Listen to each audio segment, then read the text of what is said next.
Hey, welcome back. Today we're going to be talking about how to derive the period of a mass spring system in simple harmonic motion and related ideas, including the difference between angular frequency and frequency, and a really crucial equation that you should memorize in preparation for your AP Physics C mechanics test. And we're in our oscillations unit, wrapping up the year, so to speak, and we have this equation for simple harmonic motion that's actually now on our equation sheet.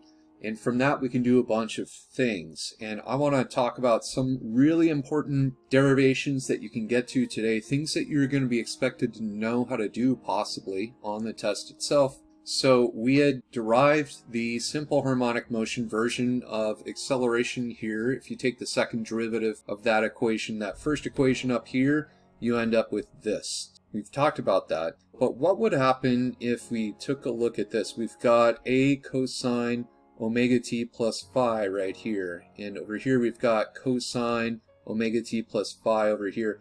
What would happen if we took that a out in front right here and this cosine business over here, and we just said, well, what if we took all of this? Notice how this and this is what we have for the position equation. So what is left over? Well, that is a negative omega squared. And notice that this is the same thing as this inside here. Now that can be worked with, but I do want to point out that this negative omega squared times this value is an x. So what can we do with that? Well, we can say, let's do negative omega squared times x is equal to a.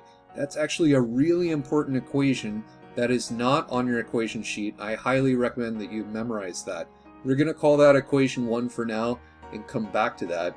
We could also do this. We could also take the second derivative of position with respect to time and say that is equal to negative omega squared x. So I would say that this is a really important equation to be able to derive. It does pop up from time to time, and you may be expected to do it. Alright, let's take a look at another important derivation here. So showing that angular frequency squared is equal to k over m. And so if we think about this force for a system that is in simple harmonic motion, it obeys Hooke's law, right? So what is Hooke's law? Well, that's Fs is equal to minus k delta x. So the spring constant times the displacement from equilibrium. There's a negative sign here because the direction of that force is in the opposite direction of the displacement of the object in simple harmonic motion. All right. Well, we also know that the net force, if there's no friction on the surface that we need to worry about, is just equal to this spring force, or Hooke's law, you could say.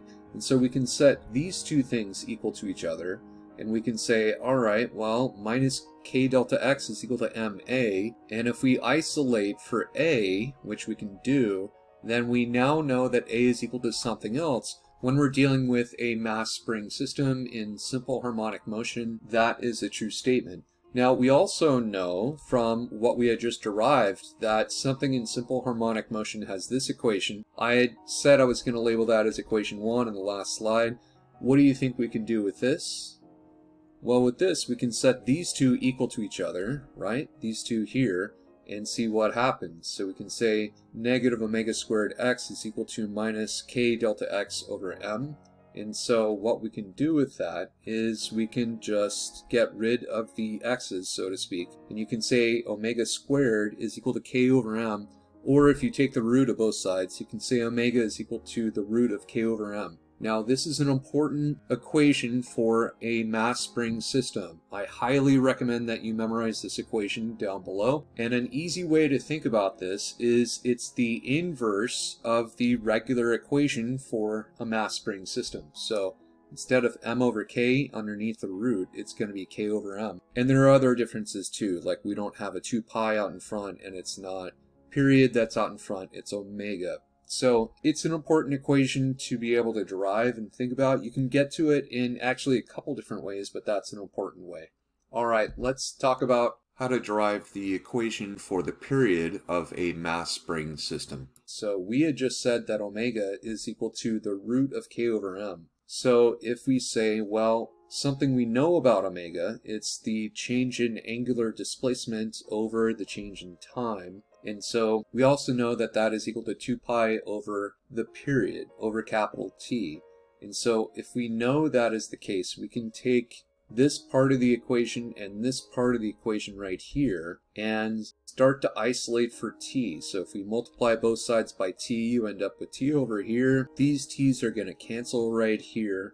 And so you end up with this. You end up with the period of a mass spring system is equal to 2 pi times the root of m over k. And this is what I was saying. This is the equation for the period of a mass spring system, but notice how the equation that I said I think you should try to memorize is this over here, and this is where you get the inverse of what we have down here. You can actually quickly derive it in either way, so you don't necessarily have to memorize it. It is important to be familiar with it though. Alright, let's do one last thing and clarify the difference between frequency and angular frequency.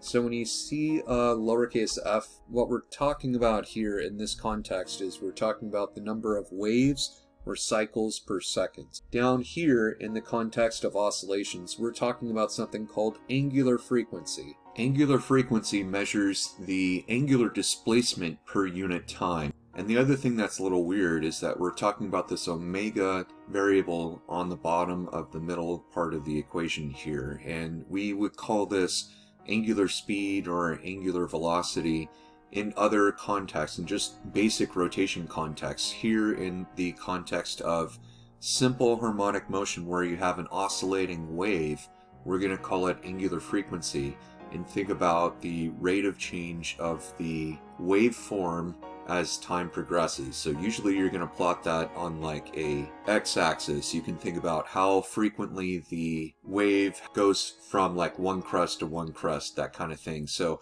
it's a slightly different way of thinking about the same variable, and they've got different names in different situations, but we're still talking about omega on the bottom here when we talk about angular frequency, and it could also be angular speed or angular velocity in a slightly different context. And that's different from frequency. Frequency has to do with the number of cycles you have per unit time.